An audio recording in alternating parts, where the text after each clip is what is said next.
አቤት እግዚኦ ታስተውሉት ይሆን? አዳም ራሱን ሾመ፣ 5500 ዘመን ፍዳውን ጠበሰ። ዳታንና አቤሮን ራሳቸውን ሾሙ፣ መሬት ተከፍታ ዋጠቻቸው። ናምሩድ የካም የተረገመ ዘር አባት የረገመው ከነዓንን ወለደ። አብሮ የረገመው ከነዓንን በአያቱ ስለሳቀ፣ አያቱም አባት ነው። ከነዓን ኩሽን ወለደ፣ ኩሽ ናምሩድን ወለደ። ራሱን ሾመ፣ ጣንቆ ይኸው አለቀቀን። በምድር ላይ የቋንቋ መለወጥ በናምሩድ የመጣ ነው። የተረገሙ ሰዎች የሚያመጡት ጦስ ዓለምን ያጠፋል። የአባት እርግማን አጥንት ይሰብራል። የእናት እርግማን ስር መሰረት ይነቅላል። እናትም አትርገማችሁ፣ አባትም አይርገማችሁ፣ ላለመረገሙ ነው። የእናቸው ልጅ እንደ ዘመኑ ዕድሜ ስንት ይሆናል? ከዛ ወደ ሌላ አለፍኩ ወሰደኝ። በኋላ እንዲዛልቅ 10 ያወጣል። ምን የሆነ የልጅ እግዚአብሔር ሕፃናትን ጠቢባን ያደርጋል ይላል። ምን ሊናገር ነው ይሄ? አቡሽዬ ምን ነው አልኩት። የዘመኑ ዕድሜማ 20 ዓመት ነው አለኝ። ስብሐት ለአብ ወወልድ ወመንፈስ ቅዱስ። ምነው አጠረ ዕድሜያችን? ምነው አጭር ተቀጨን? ኢዮብ 15 ምዕራፍ ላይ በአበባው ይረግፋል፣ ቅርንጫፉ ይሰበራል፣ የጉቦ ተቀባዮችን ድንኳን እሳት ትበላለች፣ በደልን ይጸንሳሉ፣ ጉዳትን ይወልዳሉ። ኢዮብ 15 ምዕራፍ አንብባችሁ ታውቃላችሁ። ይብላኝለት ጉቦ ለበላ። ጉቦ አይነ ልቦናን ያሳውራል፣ ቅርንጫፉ ይሰበራል፣ ዘሩ ይጠፋል። የሚወልዷቸው ልጆች ዕድሜ አያገኙም፣ በአጭር ይቀጫሉ። ሰው በገዛ ራሱ ላይ እሳት ያነዳል። ዕድሜያችን ስንት ደርሷል? እንደውም ሰራን እስካሁን ሲመስተዋቱን አቀር በጎ ስራ ዕድሜ ያረዝማል፣ ክፉ ስራ ዕድሜ ያሳጥራል። ምናልባት ዋላ ደርቢል ምን ነው ለክፎች ዕድሜ ሰጠህ እንዳትሉ፣ እናት የወለደችው ልጇ ጨልፊት ክፉ ሰፈር የጠላው የተረገመ ቢሆን ልጇን እንደው ይሄ ልጅሽ ያላት እንደሆነ እናት ናትና አንጀቷ ነውና ምን ትላለች? እንደው እኮ ልጄ ደም መራራ ሆኖ ነው እንጂ ልጄ እኮ ጨዋ ነው ትላለች። ይህን ደግነት የሰጣት ማን ነው? ለምዬ ይህን ደግነት የሰጠ እግዚአብሔር እርሱ ምን ያህል ደግ ነው። ክፉዎቹ እንዲሞቱበት አይፈልግም። ቃል የሚሰጣቸው ግን በአእምሮ ተመልሰው ደግ ሰርተው በበጎ ስራ ፍሬ አፍርተው ቅድም ያልኳችሁን ያችን የማታልፍ የዘላለም ሕይወት የሚገኝባትን ክብር እንዲወርስ ነው። ደግ ስለሆነ ጥፋታችንን አይሻል።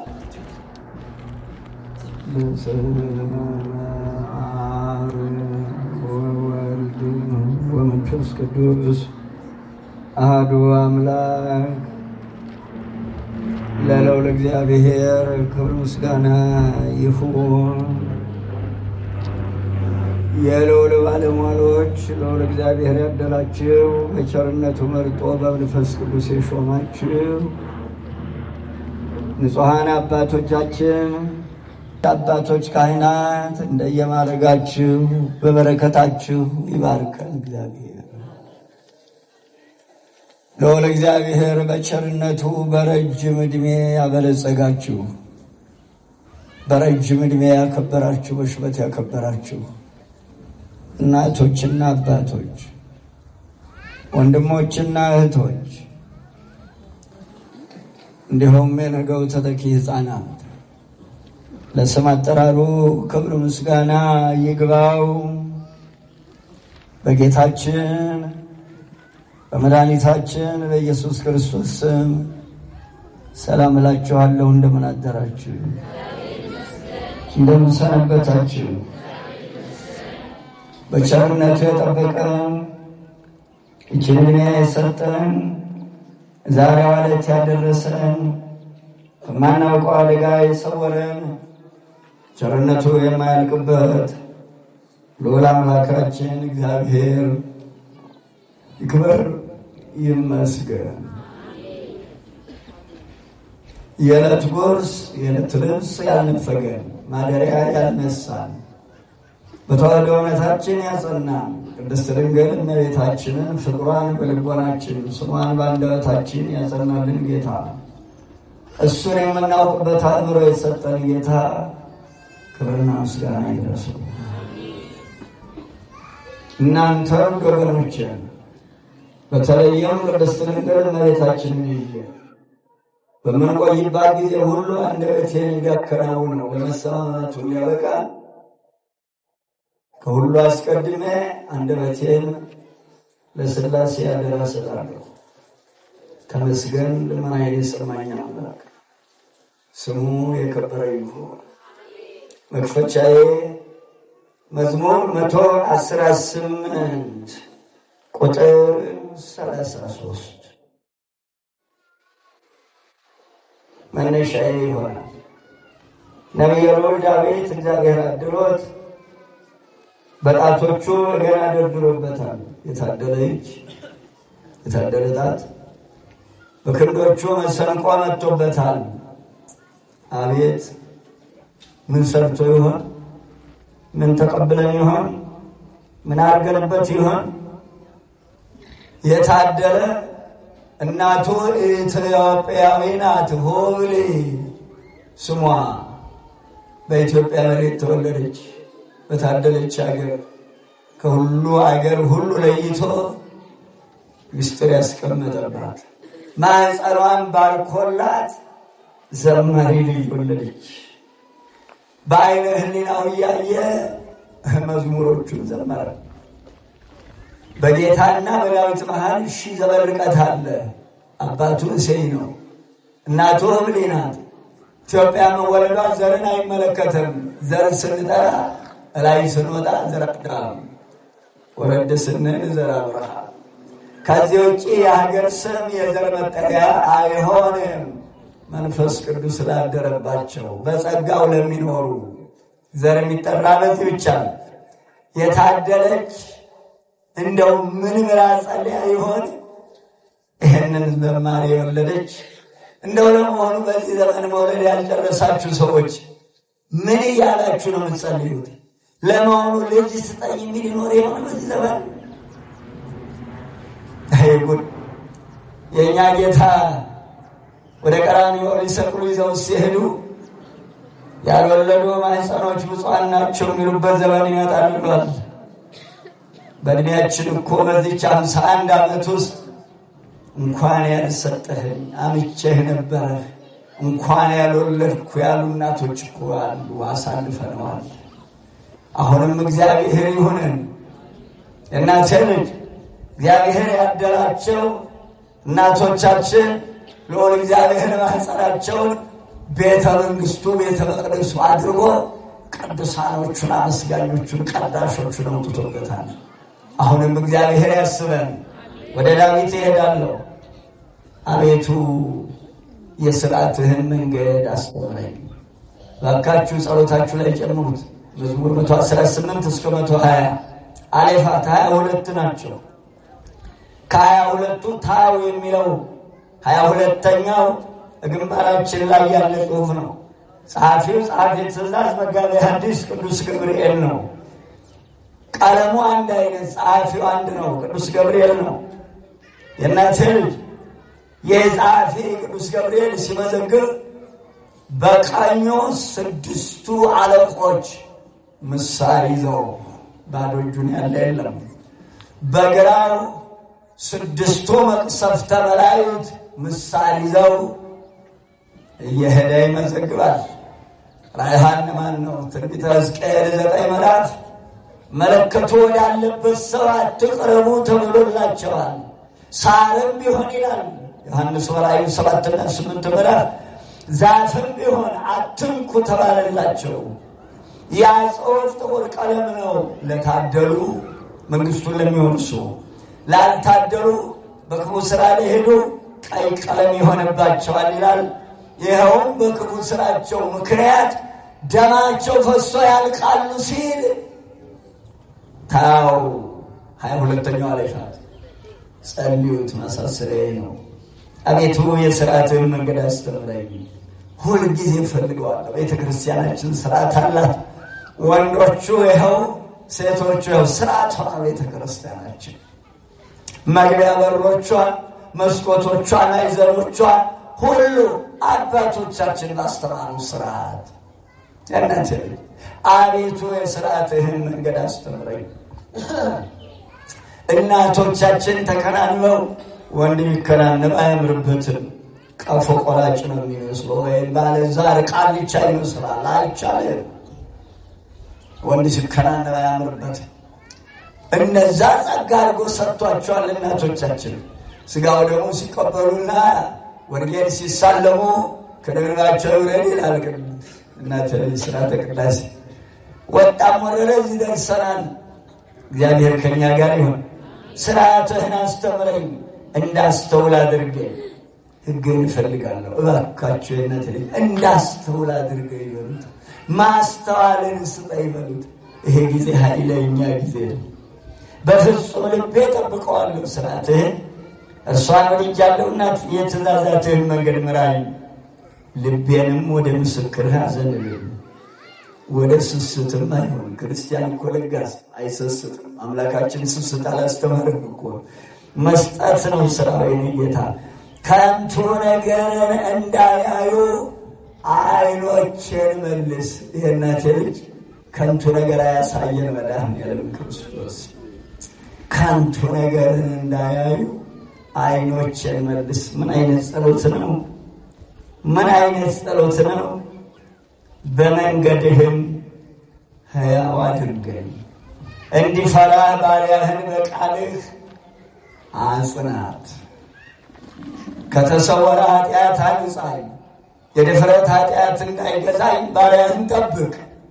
የዚያን ጊዜ ፍጹም ሆናለሁ። መዝሙር 18 ቁጥር 12 እና 13። ከተሰወረ ኃጢአት አንጻኝ። አይገርምም? የድፍረት ኃጢአት እንዳይገዛኝ ባሪያህን ጠብቅ። ማስተዋሉን ስጠን በል። የአባቶቻችን አምላክ ከኛ ጋር ነው።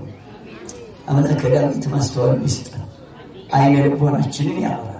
ለአብ ለወልድ ለመንፈስ ቅዱስ ምስጋና ይሁን። ማሳሰቢያ ያለኝ እንደው ተያይዘን እንዳንጠፋ ብዬ ነው። እናቴ ልጅ እባካችሁ አለመንገዱ ይሄድ። ማሳሰቢያዬን ከነገርኳችሁ በኋላ ቀጥታ ርዕስ ሰጣችሁና እግዚአብሔር ባለባት እናከናውነዋለን። መጀመሪያ ጥብቅ ማሳሰቢያ፣ ሁልጊዜ ወደ ቤተ እግዚአብሔር ስትመጡ አስራቱን፣ ቀዳሚያቱን፣ በኩራቱን፣ ስዕለቱን፣ የእናቴ ልጅ ምጽዋቱን፣ መገበሪያውን፣ ዕጣኑን፣ ሰሙን ራስታችሁ ገዝታችሁ ንከሩ። ማሩን ከመርካቱ ማሩን ገዝታችሁ ንከሩና አምጡ። ጧፉ ፍተሩ። እንደ አባቶቻችን ከመምህራን የሚነገረውን ኃይለ ቃል ጻፉ። ቅዳሴውን ታዳምጡታላችሁ። ወርቅን የሚወዱ ይነቀሉ። ሌባና ጉቦ የሚበላ መጨረሻው ምንድን ነው? አራጣ በዳሪ በጤፍ አሸዋ በወተት ውሃ መጨረሻው ምንድን ነው? ሐሰተኛ ይወገድ። ለምን እንዋሻለን? ቂም ያለበት አይቀርም። ኧረ ተው አስተውሉ። ዕለተ ሰንበት የክርስቶስ ቀን ናት። ዛሬም ትንሣኤ ናት፣ አትለወጥም። ከሰባት ዕለታትም ጸንታ የምትኖር ናት። እሑድ ሰንበት ጻድቃንና ኃጥአን ይለዩባታል። በዚህች ቀን እባካችሁ እረፉ። አትሽጡባት፣ አትለውጡባት፣ ተጠንቀቁ። ደብረ ዘይት እኩለ ጾም፣ ሰማዕት ሰንበት፣ ዓርብ ግቡ። ኪዳን አድርሳችሁ ዕጣኑን አሽትታችሁ ሰኞ ውጡ። በዕለተ ሰንበት መንገድ ዘግተው ኳስ የሚጫወቱ ልጆቻችሁን ሰብስቡ። ልጆችሽ በጎዳና ላይ ይጨፈጨፋሉ ይላል ትንቢቱ። እዚህ ቅዳሴው ሲቀደስ መንፈስ ቅዱስ ወርዶ መስዋዕት ሲለወጥ እነሱ ያንከባልላሉ። እያንከባለለ እዛው እንዳያስቀራቸው። በቅዳሴ ሰዓት በማንኛውም ጊዜ ቢሆን እዚች ቤተ ክርስቲያን ውስጥ ልጆቻችሁን ያዙ እንዳይሯሯጡ። ታላቁ ሰማዕት ቅዱስ ጊዮርጊስ ኳስ መጫወቻ መጠጥ መሸጫ ነው። መጠጥ ወይስ ሙጠጥ? ተነጋገሩበት። መስመር ሲይዙ ከልክ አልፈናል። የእናቴ ልጅ በንግስ በዓላት ቤተ ክርስቲያን በር ላይ ደርድረው ማለፊያ የሚዘጉትን ነጋዴዎች ነጋዴ ወይስ ነጋዴ? እናንተም አትግዱ፣ በአሕዛብ ሸቀጥ አትደናቀፉ፣ ቀጥ ብላችሁ ወደ ታቦቱ አክብሩ እግዚአብሔር። በቃን ተያይዘን አንጥፋ። በሌላ ጊዜ ቅዳሜት ሰርግ፣ እሁድ ሰርግ ማን ነው? ቅዳሜ ሰርግ፣ እሁድ ገበያ ደርግ ተክሎብን ሄደ። እሁድ ማክሰኞና ሐሙስ ነበረ ሰርጉ። ግንቦት ሰርግ ደርግ ተከለብን አልነበረም። እናቴ ሰንበት ትከበር። እናቶቻችን ቀሚሳቸው ጥልፉ ከእምብርታቸው አልፎ አያውቅም። እግር ላይ ወርዷል። በዛ ላይ በየምንጣፉ መስቀሉ በየጫማችሁ ላይ ሶሉ ላይ የተሰራ እየተረገጠ ነው። አስተውላችሁ ግዙ፣ አስተውላችሁ ነው። ሌላው አልባሳት አይታችሁ እንደሆነ ላው ላይ ስዕል ተስሎበት ሰፊው ይገርመኛል። ጭንቅላቱ ለብቻ ተቆርጦ ተዘቅዝቆ፣ ክንፉ ለብቻ፣ እግሩ ለብቻ ተቆራርጦ እስከዛሬ አልባሳት ላይ ስዕል ተስሎ አይታችሁ ታውቃላችሁ? በቤተ መቅደሱ በመጋረጃ በማህሌቱ በቅዳሴው ታጥሮ በመጋረጃ እንደገና ቅዳሴ ሲቃል ተጋርዶ የሚቀመጡ ስዕሎች በየሜዳው በየአጥሩ ላይ ይለጠፋሉ። አሞራ እየኮሰበት አሞራ እየቦነነበት ክብራቸውን ተመላሱ ቀደደ ብላችኋል። እኛ እንዲህ እያደረግን ጃንጥላ ላይ ስዕል አትግዙ። ከአንሱት ከጃንጥላው ላይ ቀዳዶች ከሆነ ሳትጨምሩ አመዱን ይዙ ግቢ አምጥታችሁ አፍስሱ። ሳትጨምሩት አንድ አይነት ስዕል አትግዙ። ፎቶኮፒ አይነሳም ስዕል በጀሶ በብር በነሐስ በፕላስቲክ ስዕል ቀልጦ አይሰራ። መስቀል ላይ ስዕል አይቀረጽም። 4 ኪሎ ብቻ ናቸው የታዘዘው ይቀረጹ የተባለ ምስል ነው፣ ስዕል አይደለም። መንበር የምታሰሩ ከምስራቅና ከምዕራብ አንዳንድ መስቀል ሰሜንና ደቡብ ሐረግ ብቻ መንበር የምታሰሩት ምንም አይነት ነገር ላው ላይ አይቀረጽም። የእመቤታችን ስዕል መንበሩ ላይ ይቀመጣል። ሐረግና በምዕራብና በምስራቅ አስተውሉ እናችን። ሌላው ስዕሎች መለበጃ መጽሐፍ ላይ ልባዱ ላይ በየጃንጥላው ላይ አላስተማሩም። እንዲህ አይነት ስርዓት ተጠንቅቃችሁ ኑሩ። ሌላው አባቶች በፕላስቲክ የተሰሩ ስዕሎች እንዳትለጥፉ ወይም ቤተክርስቲያን ተጠንቅቃችሁ ስሩ። ስዕሎች በፕላስቲክ እንዳይሰሩ፣ ጊዜ አለው። ዱቄቱ ላይ ይወርዳል። በዛው በልብሳችን በፈትላችን በመርዱፋችን በካኪያችን ይሰራል። የቅዱሳን ስዕል አባቶቻችን እንዳከበሩ እናከብር። ሌላው ሰርግ ይደገሳል፣ ተክሊል ይፈጸማል፣ ካህናት ይጠራሉ፣ ስዙ ይገባል፣ እንጀራው ተሰትሮ ወጡ ቀዝቅዞ 7 ሰዓት ይባላል። 10 ሰዓት ይመጣሉ። ከዚያ አባታችን ጸሎት ያደርሱና 10 ደቂቃ ትምህርት ይሰጣል። ጉድ ጋብቻን ያህል ክብር ያለው እግዚአብሔር የመሰረተው ትምህርት ይሰጥበት 10 ደቂቃ ነው። ትምህርቱ አተውትም። ዓላማችሁ ፎቶግራፍና ጥናት ከሆነ እዛው ቅሩ። እግዚአብሔር ያደራችሁ በጠራችሁበት ሰዓት 7 ሰዓት ካላችሁ ተገኝታችሁ አባቶች ጋብቻ ያስተምሩ። መቀለጃ አይደለም ጋብቻ። ለዚህ ነው እሁድ ሰርግ በሳምንቱ ቤቱን እየጣላችሁ የምትወጡት። ተያይዘን እንጥፋ። ይስተካከል ነገር ያሳዝናል። ጋብቻን ያህል ዘር ማመንጫ ቅዱሳን የሚወጡበት ጋብቻ 10 ደቂቃ ትምህርት። ስንቀልድ እንዳይቀልድብን ዲያብሎስ። ርዕስ እሰጣችኋለሁ። የአባቶች አምላክ ከእኛ ጋር ይሁን። ሌላው ቤተ መቅደሳችን መቅደስ ቅድስ ቃለ ማህሌት እሚዘሰ አንትሙኒ ከመዝ ግበሩ። ቅዳሴ አንድምታ የእመቤታችን ቅዳሴ ማርያም ክፍል 3 መቅደስ ቅዱስ ቃለ ማህሌት ሰኔ 20 ቆሞ አሰርቶ ራሱ ቀድሶ ሲያርግ ሚዘሰ አንትሙኒ ከመዝ ግበሩ 13ቱን ሐዋርያት አቁሞ ቅዱስ ጳውሎስ ተጨምሮ እነሆ እስከ ምጽአቱ ድረስ በእናቴ ስም ቤተ መቅደስ አሰራርን ስርዓተ ቤተ ክርስቲያንን አስተማርኳችሁ ብሎ አርጓል።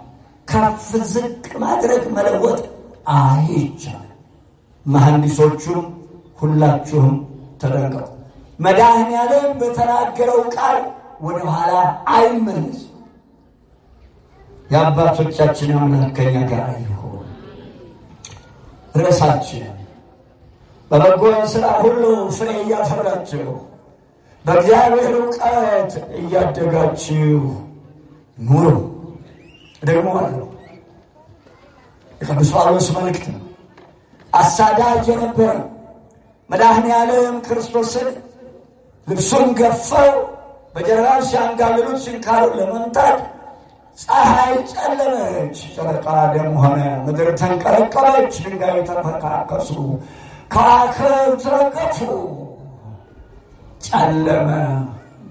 የደብዳቤዎቹን የገራፊዎቹን ልብስ ሲሰበስብ ነበር ቅዱስ ጳውሎስ። በግርጌው ሲያልፍ እግሩ ረገጠ ጌታን። ሳውል መመለስህ ላይ ቀር ትረግጠኝ 430 ጊዜ በጠፍር አስደብድቦታል ጌታን። የሚገርመኝ ቤተ መቅደሱን እንዲሠራ በፊልጵስዩስ ከ13ኛ ሆኖ ከ12 ሐዋርያት ጋር ተገኝቷል። ሰኔ 21 ቅዳሴው ሲቀደስ በጌታችን ቆርቧል። የታደለ ጳውሎስ የጻፈው ጽሑፍ በበጎ ሥራ ሁሉ ፍሬ እያፈራችሁ በእግዚአብሔር እውቀት እያደጋችሁ ኑሩ። ማደግ አለ እኮ። ሥጋ ያድጋል፣ አእምሮ ያድጋል፣ መንፈስ ቅዱስ በእናንተ ውስጥ በሥራ ያድጋል፣ ያሳድጋችኋል።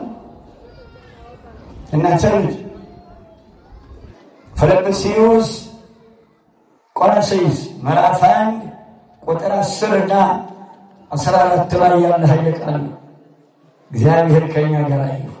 ለመጨረሻ ደግሞ አለው በበጎ ሥራ ሁሉ ፍሬ እያፈራችሁ በእግዚአብሔር እውቀት እያደጋችሁ ነው። ቆላስይስ 1 10 እና 11 ቁጥር። ለመጀመሪያ ጥቅስ መቃብያን ሳልስ ምዕራፍ 10 ቁጥር 28 ከ26 ጀምሮ ያለው እናንተ አንብቡት። የምፈልገውን አንኳሩን እነግራችኋለሁ።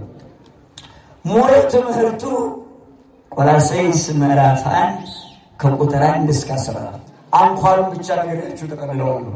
የአባቶቻችን አምላክ ዓይነ ልቦናችንን ያብራው።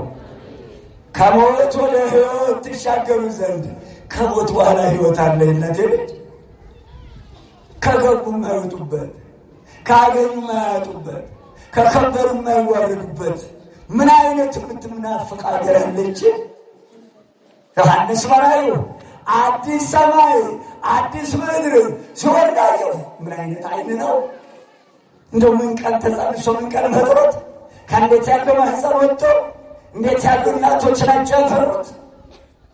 ቅዱሳን አባቶቻችን የእናቴ ልጅ ከሞት ወደ ሕይወት ትሻገሩ ዘንድ ከምታልፍ ከዚህ ዓለም ወደ መንግሥተ ሰማያት ትሄዱ ዘንድ አባቶቻችን በሚያልፈው ዓለም የማያልፍ ሥራ ሰሩ፣ በሚሞተው ዓለም የማይሞት ሥራ ሰሩ። ይኸው የማይሞት ሥራ ይህ መቅደስ እኮ በላይ ያለ ሰማያዊ እኮ ምድር ላይ የሰሩት አባቶቻችን።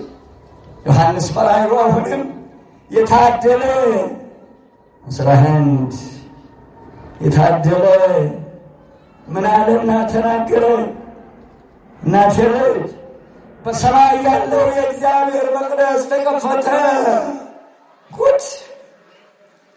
የኪዳኑም ታቦት በመቅደሱ ታየ። ይህች መቅደስ ሰማያዊ ናት። አገልጋዮቿ ሰማያውያን ናቸው። በምድር ያሰራችሁት በሰማይም የታሰረ ይሆናል፣ ያፈታችሁት በምድርም በሰማይም የተፈታ። ምን አይነት ስልጣን ነው! እንጠቀምባቸው። ይብላኝላችሁ ነፍስ አባት የሌላችሁ ሰዎች፣ ነፍስ አባት እያላችሁ ሥጋው ደሙን ተቀበላችሁ እግዚአብሔር ይሁናችሁ። ንስሐ እንዳልገባችሁ እግዚአብሔር ይሁናችሁ። ካህናትን የሚሾም ማን ነው? ካህንን አባቴ ማለት ማንን አባቴ ማለት ነው? አይብላኝላችሁ ነፍስ አባት የሌላችሁ። ያሳዝናል። ይመርቋችሁ፣ ተባረኩ። ካህናትን የሚሾም እግዚአብሔር ነው። ህዳር 21 ትዝ ይለናል። ህዳር 12 ትዝ ይላችኋል። ራሳቸውን የሾሙ ዳታንና አቤሮን የቆሬ ልጆች እኛ ካህናት ነን አሉ። 250 ተመናጠው እግዚአብሔር ክህነቱን አልሰጣቸውም። ይብላኝላቸው ክህነቱን ላልሰጣቸው ሰዎች እኛ ቅዱሳን ነን አሉ። አልተቀደሱም፣ በእግዚአብሔር ፊት ቅዱሳን ነን አሉ። ምድር ተከፍታላቸዋለች። እነዚህን አባቶቻችንን እግዚአብሔር የሾማቸውን ግን ተጠቀሙባቸው። በእነሱ ጦስ እኮ ነው የእናቴ ልጅ ህዳር ሲታጠን የመጣው። ትዝ ይላችኋል። ህዳር ሲታጠን ዘኍልቍ 16 መጽሐፍ ቅዱሳዊ ነው።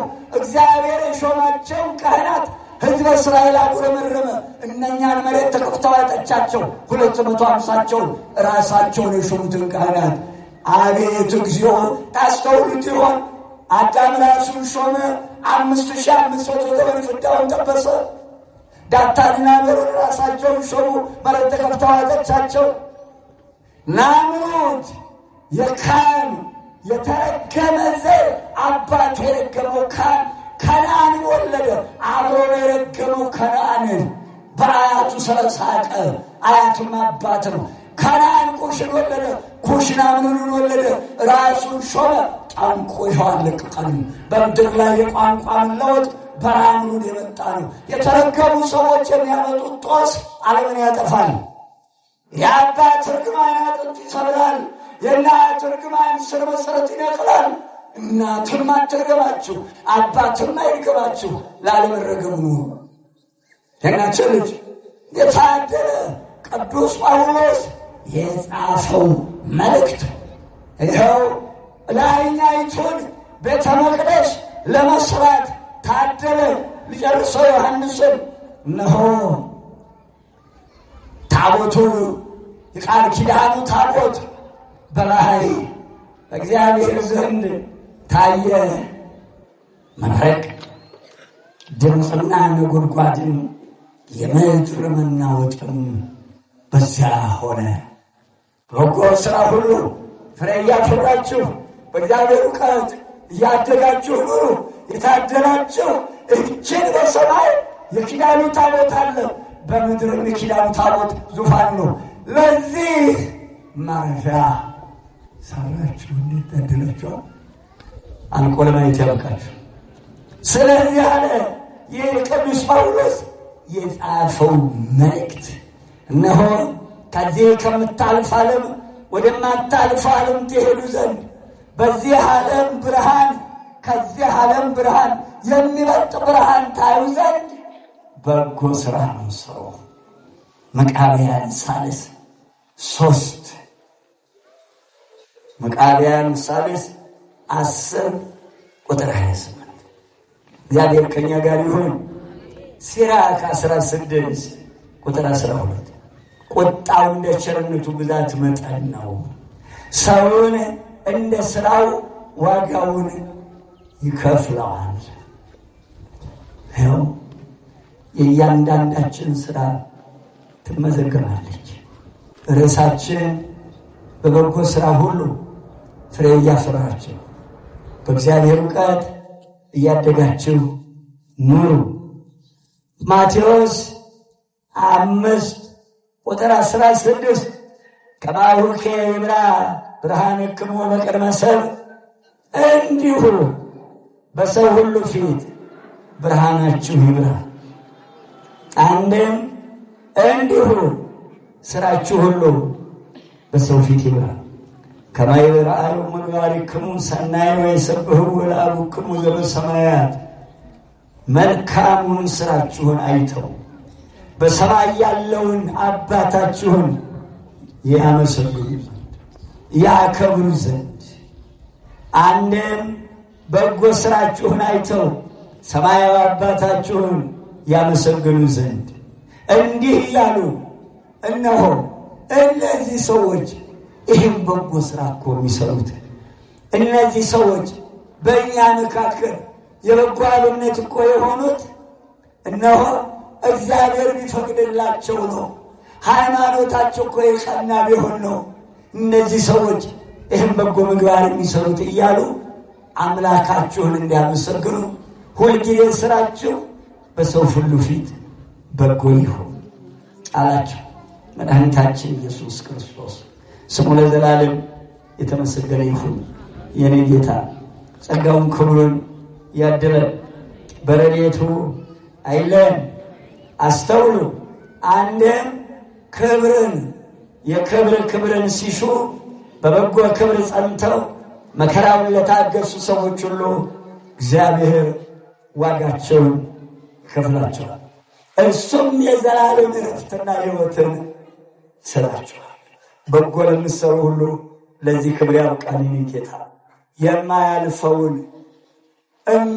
ዓለም ሆነ ለካ የማያልፈውን ሥራ መስራት የማያልፈውን ዓለም ተስፋ አድርገን እንድንኖር ያደርጋል። በርቱ። በጎ የሚሰሩ በበጎ ሥራ የጸኑ ሰዎች ክብር ትሻቸዋለች።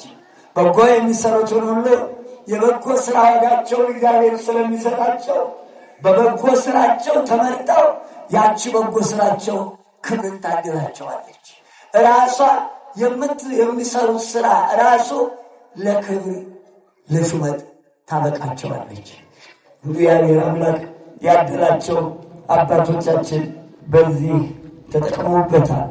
እነሆ የእግዚአብሔር ፈቃድ እርሱም በጎና ደስ የሚያሰኘውን ፍጹም የሆነውን ነገር ምን እንደሆነ ፈትናችሁ ታውቁ ዘንድ አእምሮ ሰጥቶናል።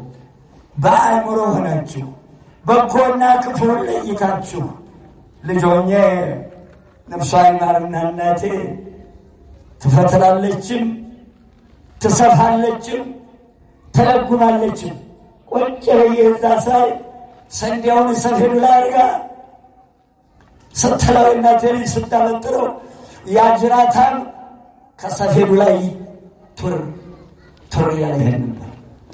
ልባም የእኛ ጌታም መድኃኔዓለም ክርስቶስ በጎ ሥራ ምን እንደሆነ ክፉ ሥራ ምን እንደሆነ ለይተን የምናውቅበት አእምሮ ሰጥቶናል። ስለዚህ በጎ ሥራውን ለይታችሁ በጎ ሥራውን ስሩ። ለምሳሌ ከኋላ በጎ ሥራ ጽሑፍ ሳይኖር ሳይጻፍላቸው ብሉይ ሐዲስ ሳይባል እናቸርጅ እስቲ መጀመሪያ ሄኖክን ላንሳው። ምዕራፍ 5 ዘፍጥረት ከቁጥር 21 ጀምሮ እነሆ ሄኖክ 165 ዓመት ኖረ። ሰምታችኋል? አሁን ያልኩትን ምንድን ነው ያልኩት? ማን ስንት ዓመት ኖረ? የእኛ ዕድሜ ስንት ነው? አያደርስ። የእኛ ዕድሜ ስንት ነው? አያሳዝናችሁ? ቅዱስ ዑራኤል ጉባኤ ላይ ይህን ትምህርት ተከሳረኩት። እንደ ዘመኑ ዕድሜ ስንት ይሆናል? ከዛ ወደ ሌላ አለፍኩ፣ ወሰደኝ። በኋላ እንዲዛ ልጅ 10 ያወጣል። ምን የሆነ የልጅ እግዚአብሔር ሕፃናትን ጠቢባን ያደርጋል ይላል። ምን ሊናገር ነው ይሄ? አቡሽዬ ምን ነው አልኩት። የዘመኑ ዕድሜማ 20 ዓመት ነው አለኝ። ስብሐት ለአብ ወወልድ ወመንፈስ ቅዱስ። ምነው አጠረ ዕድሜያችን? ምነው አጭር ተቀጨን? ኢዮብ 15 ምዕራፍ ላይ በአበባው ይረግፋል፣ ቅርንጫፉ ይሰበራል፣ የጉቦ ተቀባዮችን ድንኳን እሳት ትበላለች፣ በደልን ይጸንሳሉ፣ ጉዳትን ይወልዳሉ። ኢዮብ 15 ምዕራፍ አንብባችሁ ታውቃላችሁ። ይብላኝለት ጉቦ ለበላ። ጉቦ ዓይነ ልቦናን ያሳውራል፣ ቅርንጫፉ ይሰበራል፣ ዘሩ ይጠፋል፣ የሚወልዷቸው ልጆች ዕድሜ አያገኙም፣ በአጭር ይቀጫሉ። ሰው በገዛ ራሱ ላይ እሳት ያነዳል። አስተውሉ። 20 ዓመት ነው የዘመኑ ዕድሜ ያለኝ ኖህ። ሄኖክ ግን አካሄዱን ከእግዚአብሔር ጋር አደረገ። በሕገ ልቦና እግዚአብሔርን የሚያሳዝን ሥራ አልሰራም። እስቲ በዚህ መስተዋትነት ራሳችንን እንየዋ። አይናትን ስለዚህ መስተዋትነት ራሳችንን እንየዋ። ዕድሜያችን ስንት ደርሷል? እንደውም ሰራን እስካሁን። እስቲ መስተዋቱን አቅርብ። በጎ ሥራ ዕድሜ ያረዝማል፣ ክፉ ሥራ ዕድሜ ያሳጥራል። ምናልባት ዋላ ደርቢል ምነው ለክፎች ዕድሜ ሰጠህ እንዳትሉ፣ እናት የወለደችው ልጇ ጨልፊት ክፉ ሰፈር የጠላው የተረገመ ቢሆን ልጇን እንደው ይሄ ልጅሽ ያላት እንደሆነ እናት ናትና አንጀቷ ነውና ምን ትላለች? እንደው እኮ ልጄ ደም መራራ ሆኖ ነው እንጂ ልጄ እኮ ጨዋ ነው ትላለች። ይህን ደግነት የሰጣት ማን ነው? ማን ነው? ለምዬ ይህን ደግነት የሰጠ እግዚአብሔር እርሱ ምን ያህል ደግ ነው። ክፉዎቹ እንዲሞቱበት አይፈልግም። ቃል የሚሰጣቸው ግን በአእምሮ ተመልሰው ደግ ሰርተው በበጎ ስራ ፍሬ አፍርተው ቅድም ያልኳችሁን ያችን የማታልፍ የዘላለም ሕይወት የሚገኝባትን ክብር እንዲወርስ ነው። ደግ ስለሆነ ጥፋታችንን አይሻል። ትዝ ይላችኋል የእናቴ ልጅ ህዳር 21 አክሊልና ፊንሐስ በቤተ መቅደሱ ያን በደል ሲፈጽሙ መጀመሪያ ሕዝብ አየባቸው 1፣ አባታቸው ሰማ 2፣ ሌላ ነቢይ ተላከ 3 መልአክም ቢሉ እናቴ ልጅ መጨረሻ ካህኑ ነገረ አልተመለሱም። 5ኛ እንደገና አባታቸው የእርግማን ስራ ሲሰሩ አልከለከላቸውምና የኤሊ ቤት ኃጢአት በመስዋዕትም በቁርባንም እንዳይሰረይለት በስሜ ብያለሁ ለዘላለም ብሎ ብቻ አልበቃ። እናቴ ልጅ ለክፉዎችንም የሰጣቸው ለንስሐ ነበር። 5ኛ አባታቸውን ማስጠንቀቂያ እስከሚነግረው አልተመለሱም፣ እንደወጡ ቀሩ። ዳፋቸው ለሀገሪቱ፣ ለቤተ መቅደሱ፣ ለራሳቸው፣ ለአባታቸው የእናቴ ልጅ ለራሳቸው ተርፏል። ካሞዳለች የወለደችው ልጅ የእግዚአብሔር ክብር ከቤተ መቅደሱ፣ ከካህናቱ፣ ከሀገሪቱ ለቀቀች። ይኸውልህ ክፉ ስራ የሚመጣው አስተውለኝነት። ስለዚህ በሕገ ልቦና ያ ሄኖክ እግዚአብሔር የሚወደውን ስራ ኃጢአት ሳይሰራ አካሄዱ ከእግዚአብሔር ጋር አደረገ። 165 ዓመት ኖረ። ወንዶችንም ሴቶች ልጆችንም ወለደ። 200 ዓመት ኖረ። አያው ከወለደ በኋላ ደግሞ እንደገና እድሜ ጨመረለት። እንደገና አሁን እድሜ ጨመረለት። 365 ዓመት ኖረ። በደብረ ቅዱስ ወደቀ። 7 ዓመት ጾመ። ብሔረ ሕያዋን ከኤልያስ ጎን ብሔረ ብፁዓንና ብሔረ ሕያዋን ጎን ለጎን ናቸው። ይኸው ብሔረ ብፁዓን ባለችበት ብሔረ ሕያዋን ይገኛል። አባታችን ነው ምንድን ያለው? ከመጻሕፍት መርምራችሁ እግዚአብሔርን ጠይቃችሁ ክፉና በጎን ለይልን ብላችሁ መርምራችሁ እኔና እናንተ ደግሞ ብሉይና ሐዲስ ተጽፎልናል። እነሆ ከመጻሕፍት መርምራችሁ ሰው ቢጠይቃችሁ መጽሐፍ አንስታችሁ ገጽ ገልጣችሁ ምዕራፍ ጠቅሳችሁ ቁጥር ጠቅሳችሁ በጎ ስራ አስተምሩ፣ ራሳችሁን መርምራችሁ ያችሁ። ስለዚህ በጎ ስራውን ለዩ ይላል። እስቲ 1ኛ ጢሞቴዎስ ላነበው ፈልጋለሁ። የታደለ ይሄ አሳዳጅ የነበረ ምርጥቃው የሆነ አቤቴን ጌታ ቸርነቱ ረገጠኝ ብሎ ቂም አልያዘ፣ አስገረፈኝ ብሎ ቂም አልያዘ። የእናቴ ልጅ ቅዱስ ጳውሎስ ይህ ሁሉ አድርጎታል። ለምን መሰላችሁ? ይህ ሁሉ ክብር ያገኘው መጨረሻ ቤተ መቅደሱን ተገኝቶ ከ3ቱ ድንጋይ ሲሰራ ለምን እዚያ እንዲገኝ ያደረገው? መጀመሪያውኑ እዚህ ሁሉ ጣጣ ውስጥ የገባው እግዚአብሔር ሊያገለግለ መስሎት ነው። ቅን ልቦና ነበረችው እግዚአብሔርን ለማገልገል። ልባሉ ዛሬ እግዚአብሔርን ለማገልገል የምትፈልጉ ሰዎች ንወለ እግዚአብሔር ሆይ እንዴት ወንጌል አገልግልህ? ቤት ጋር ልምጣ። በቤተ መቅደስ አንድ መዝሙረ ዳዊት 26 ቁጥር 4 ላይ አንተ ሳልክዎ ለእግዚአብሔር ወኪያሃ አሐስስ ከመ እህድር ቤቶ ለእግዚአብሔር በኩሉ መዋዕለ ሕይወቴ ወከመ ያሬኒ ዘአሰምሮ ለእግዚአብሔር ወከመ ይጸመድ ውስተ ቤተ መቅደሱ። አምላካችሁ ታውቃላችሁ፣ ታደርጉታላችሁ። የእናቴ ልጅ ምን አለ ዳዊት? ልዑል እግዚአብሔርን ያህል ባለጸጋ አንዲት ነገር እለምንሃለሁ። የእናቴ ልጅ አላችሁ ወይ? ተመስገን። አንዲት ነገር ባለጸጋ የኔ ጌታ ቢሰጣ ያልቅበት ሰጥቶ አይቆጨው። የኔ ጌታ አንዲት ነገር እለምንሃለሁ። እሺን የምለምንህን ልመናዬን እነሆ ባለ ዘመኔ አለው።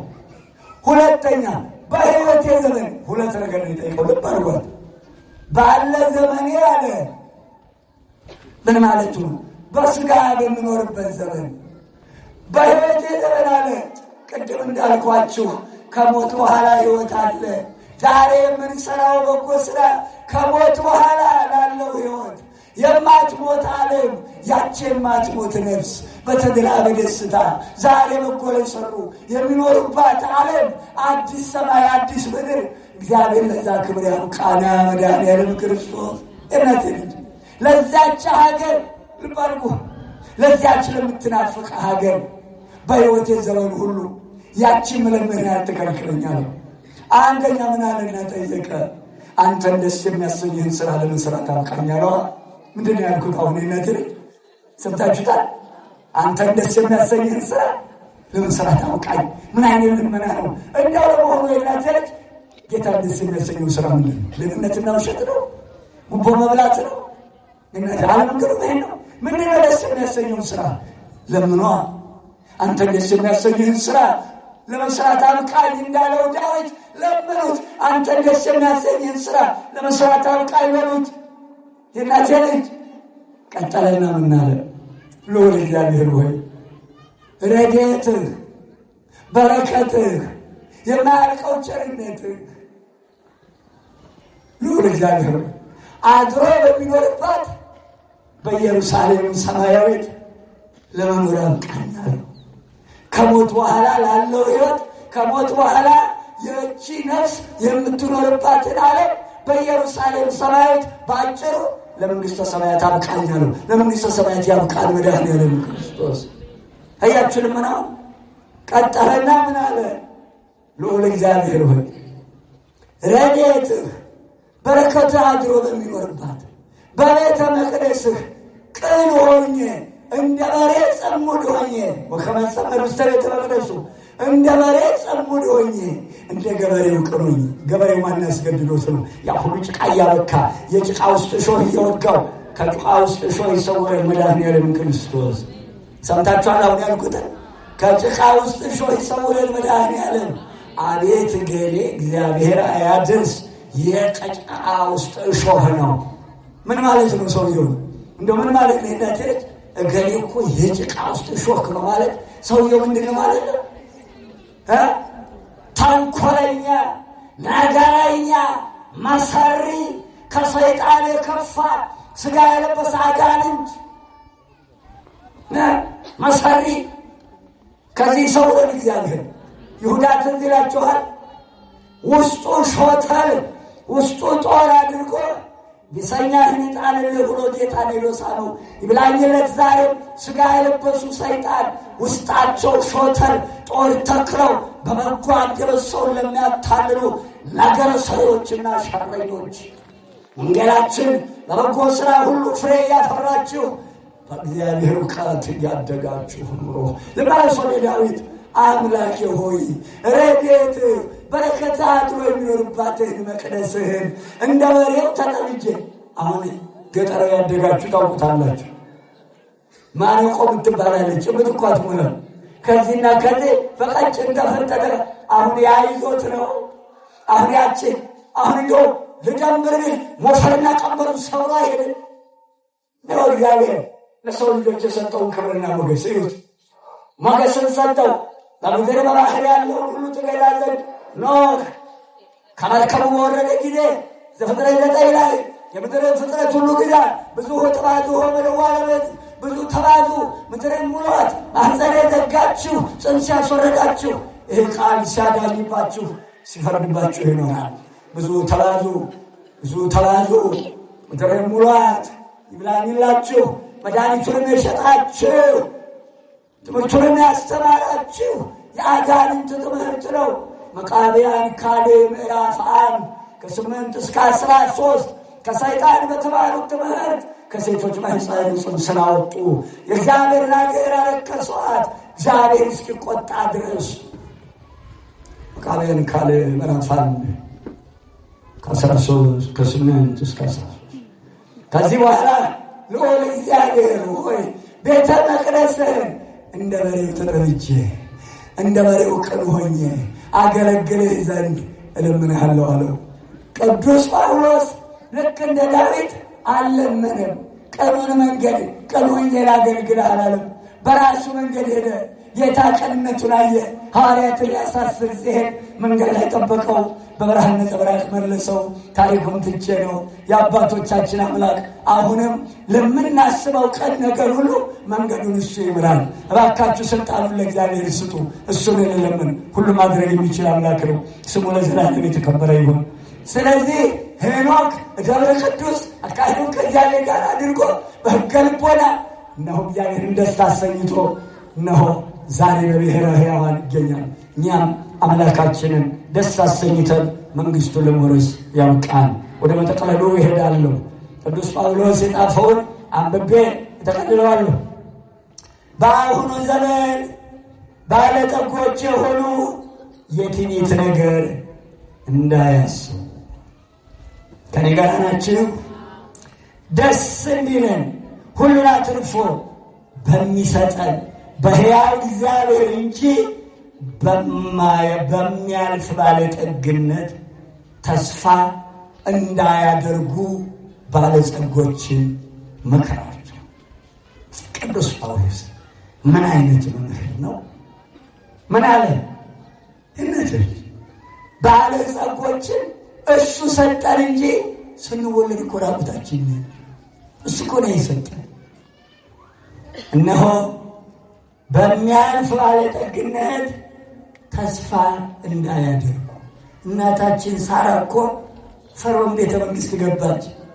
እግዚአብሔር ከእሷ ጋር ስለነበረ የአብርሃም አምላክ እመቤታችን በማኅፀኗ ተስራ ስለነበር 12ቱ ነገደ እስራኤል በአብራካቸው ስለነበሩ የዛሬዎቹ 12ቱ ሐዋርያት አባቶች በአብራኳ ስለነበሩ እግዚአብሔር አምላክ ማስተዋልን ሰጣት። የፈርዖን ቤተ መንግሥት እኮ በሰከንድ በደቂቃ የሚያልፍ ነው። ሹመታቸው በደቂቃ የሚሻር ነው። ያ ወንድሜ በያላት ደሃ አብርሃም ስደተኛውን አልካደችውም። በምድራዊ ንግሥትነትና ንጉሥነት በሚያልፍ ሀብት አልተለወጠችም። ስለዚህ ነው የአብርሃምና የሳራ ጋብቻ አድርግላችሁ የሚባለው። የእናቴ ልጅ በሚያልፍ ባለጠግነት የሚያልፍ ንጉሥነትና ንግሥትነት አላጓጓትም። የንጉሥ ልጅ ናትና ንጉሥን በማኅፀኗ ሊሰራ በማኅፀኗ ሊያድር ፈቃዱ ነበረና እናቴ ልጅ አሁንም በሚያልፍ ባለጠግነት እንዳንታለን። የማያልፍ ባለጠግነት አለ፣ ከላይ እንደማያልፍ ባለጠግነት አለ። የእናቴ ልጅ ምከራቸው፣ እዘዛቸው።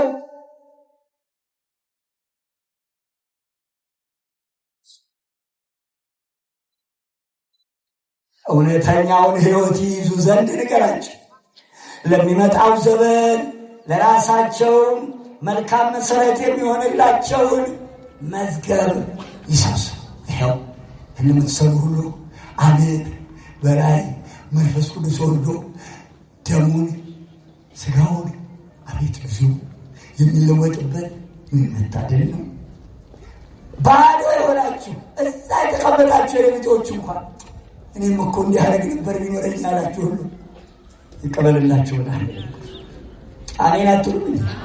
የላችሁም? ኧረ ያኑራችሁ። መልካሙን እንዲያደርጉ በበጎ ሥራ ባለጠጎች እንዲሆኑ ሊረዱ ሊያካፍሉ የተዘጋጁ እንዲሆኑ ባለጸጎች ሁሉ ምከራቸው። በበጎ ሥራ ሁሉ ፍሬ እያፈራችሁ በእግዚአብሔር እውቀት እያደጋችሁ ኑሯ ብልሁ የነት የመጨረሻ ራዕየ ዮሐንስን አነሳ። የኔ ጌታ በበጎ ሥራ ሁሉ የሚመጣው እኮ ምክንያት አለው። የሚመጣበት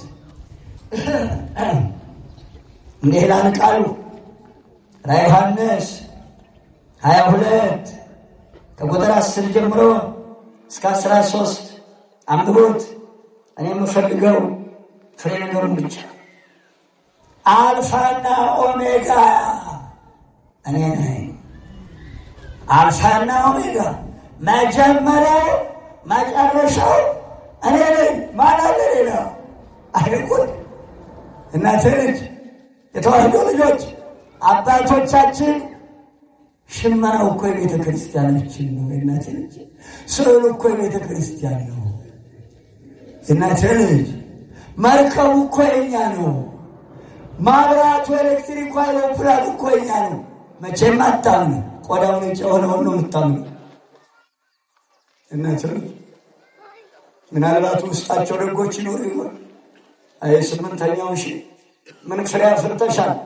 በወለደቻቸው ልጆች ወይዘሮ አለሚቱ ራሷ ልርገፍ እያለች ነው። ጥፋት እንዳትዝባት ከተማ ነጋሪት ቢጎሰምባት አትሰማ። እንዳንወጥም እንዳንሸሽ ምንቱ ከነመጣሽ አሉ። ወደ ሽመናው እንመለስ። ሽመና ሲሸምኑ አባቶቻችን 3 ጊዜ ወርውረዋል፣ ግራና ቀኝ። ልባሉ 1 2 በቀኝ ጨርሷል። 3ኛውን ከዚያ ጥለቱ ሰርቶ ሲጨርስ 1 2 3 የኔ ጌታ ምን አለ? አባቶቻችን መጀመሪያ ምን ነኝ መጨረሻ ምን ነኝ አለ። የምንለብሰው ነጠላ እኮ መጀመሪያም ሥላሴ መጨረሻቸውም ሥላሴ ነበር የሚል ቅጡ ጠፍቶናል። ትፈተናላችሁ እናቶች። እናቴ ልጅ ወይዘሮ ስንዱ እንከን የለሽ አቻም የለሽ ዳርም የለሽ። ስንዱ እናቴ ተዋህዶ እናቴ በመንፈስ ቅዱስ የተቀራወጡ ልጆቿ መንፈስ ቅዱስ በእነሱ አድሮ የቆመች ጠላቶቿን እርግፍ አርጋ የምትኖር የታደለች የተዋህዶ ልጅ እናቴ ልጅ መጀመሪያ ምን ነኝ መጨረሻ ምን ነኝ። እነሆ በቶሎ እመጣለሁ፣ ለእያንዳንዱ እንደ ሥራ ዋጋውን እከፍል ዘንድ። አቤት ጉዳችን! ሃይማኖት ከምግባር አባታችን አብርሃም አስተምሮናል። ምግባር ኖሮት ሃይማኖት ባይኖር ጽድቅ የለም። ሃይማኖት ኖሮት ምግባር ከሌለ ጽድቅ የለም። ምግባር ከሃይማኖት አስተባብራችሁ ተገኙ። በበጎ ሥራ ሁሉ ፍሬ እያፈራችሁ በእግዚአብሔር እውቀት እያደጋችሁ ኑሩ። ማቴዎስ 25 6ቱ ቃላተ ምጽአት አልፋና ኦሜጋ መድኃኔዓለም ይመጣል። እየሸመነ ነው። የእናቴ ልጅ እየሸመነ ነው። እንጃ እንግዲህ እየሸመነ ነው። ከጥለቱ ሊደርስ ነው። እናቴ ልጅ ከዚያ በኋላ 1 2 እናቴ ልጅ 1 እናቴ ልጅ 1 2 3 ይተካልለዋል። አያስቸግረው። ሁሉ በእጁ ሁሉ በደጁ የታገሳል እንጂ ይዘገያል እንጂ የሚቀድመው የለ። አቤት ትዕግስቱ ይመስላል የሌለ። መከራው ጨርስልኛ እናቴ ልጅ መከራው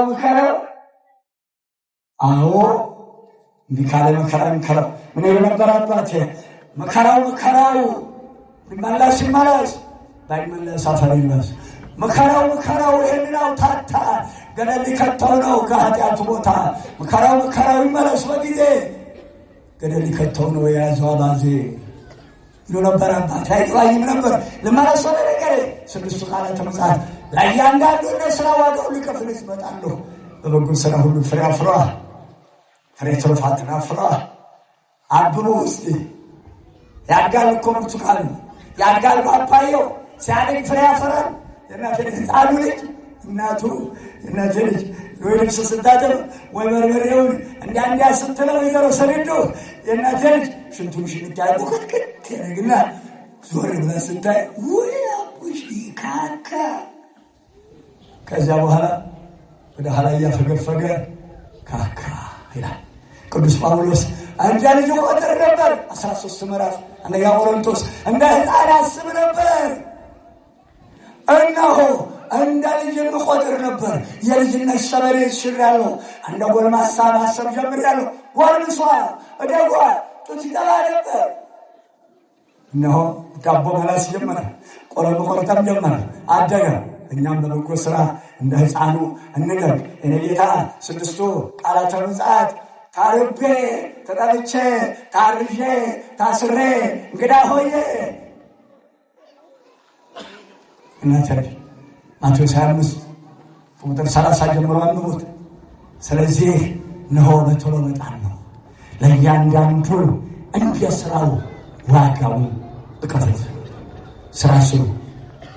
አባታችን አብርሃም አስተምሮናል። ምግባር ከሃይማኖት አስተባብሮ ተገኝቷል። አስተባብሮ ተገኙ። በአእምሮም እንደ ሳሙኤል በሥጋም በሥራችሁም በሁሉም በጥበብም በሁሉም እደጉ። እደግ ተመንደግ ይላሉ አባቶቻችን። እናት ያለች ይመጣል ለኛ ጌታ።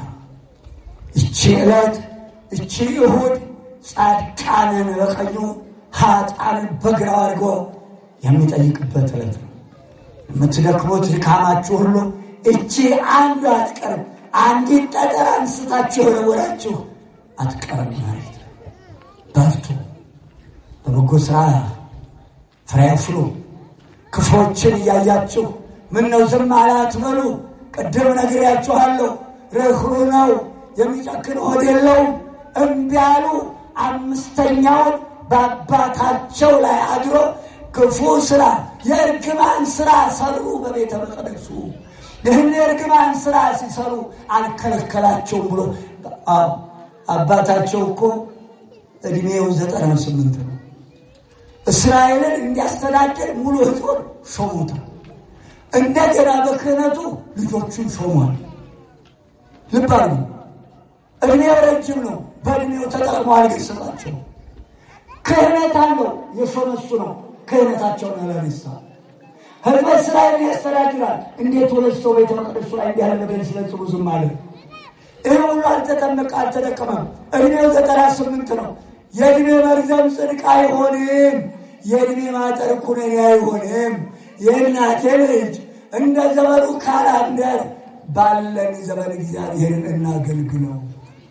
በጎውን ሥራ ስሩ ሳይቸግረው። 5 ጊዜ እስኪነግረው ድረስ ጸጥ አለ። 5ኛው ውሳኔውን ነገረው። የወደደውን ያድርግ አለ። ማን ሊከለክለው ይችላል? የወደደውን ያድርግ።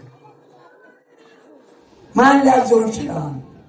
ስለዚህ ወገኖቼ ክፉዎችን አይታችሁ በጎ ሥራችሁን እንዳትተዉ፣ በበጎ ሥራችሁ ቀጥሉ፣ ፍሬ አፍሩ። እግዚአብሔር አምላክ ስሙ የከበረ ይሁን። የጀመራችሁትን ያስፈጽማችሁ፣ ለብርሃነ ልደቱ ያድርሰን፣ ለብርሃነ ጥምቀቱም ያብቃን። ቀሪውን ዘመናችን ዕድሜያችን በቸርነቱ ያበጃጀው። ለዚህ ዕለት ያደረሰን ችን ዕድሜ የሰጠን አምላካችን ክብርና ምስጋና ለእሱ ይሁን። ትበቁኛላችሁ። ሰው ሲያንስ አልወድም። ቤተ ክርስቲያን ሄጄ ዓይኔን ያጠገበ አምላክ ክብርና ምስጋና ይግባው። ከዚህ ጉባኤ የሚያስቀራችሁ እንቅፋት አያምጣብን። እንቅፋቱን ሁሉ ከእግራችን በታች ጣለው። በተዋህዶ እምነታችን ያጸናን ጌታ ምስጋና ይግባው። የሁላችን መጨረሻ ያብጀው። 51 ዓመት ቆዝም ብለናል። አንገት ደፍተናል፣ እናለቅሳለን። የራሔልን እንባ የተመለከተ አምላክ የእኛንም እንባ ይመልከተው። የእምዬን የእናቱን እንባ ያበሰ ጌታ አሁንም ስለኛ እያነባች ነው። ስለኛ ብሎ እንባዋን ያብስልን። አይምሯችን የሚያልፍበትን ጊዜ አጭር ያድርግልን። ስሙ ለዘላለም የተመሰገነ ይሁን።